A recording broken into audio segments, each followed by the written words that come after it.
विरोधी पक्षनेता नाही ही लोकशाहीची विटंबना आहे असा घणाघात सरकारवर संजय राऊतांनी केलेला आहे।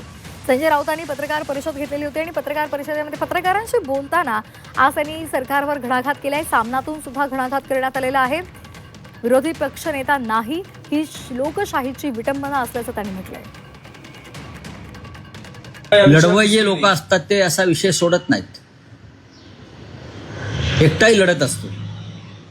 छगन भुजबळ एकटे होते विधानसभेवर। हेच उदाहरण काल सरकारने पण उपमुख्यमंत्री आणि मुख्यमंत्र्यांनी पण दिलं की विरोधी पक्ष नेत्या पदाची काय गरज आहे। एकटे भुजबळ होते, विरोधी पक्ष दणाणून सोडायचे। विरोधी पक्ष नेते तेव्हा होते ना, विरोधी पक्ष नेता तेव्हा होता, भुजबळ असताना सुद्धा नेता होता ना। काँग्रेसच्या राजवटीमध्ये कधी विरोधी पक्ष नेत्याचा अपमान झाला नाही। विरोधी पक्ष नेता नेमलेला आहे। संख्याबळ न पाहता पवार साहेबांनी, यशवंतराव चव्हाणांनी, वसंतराव नाईकांनी, वसंतदादा पाटलांनी विरोधी पक्षनेता हा नेमलेलाच आहे दोन्ही सभागृहामध्ये।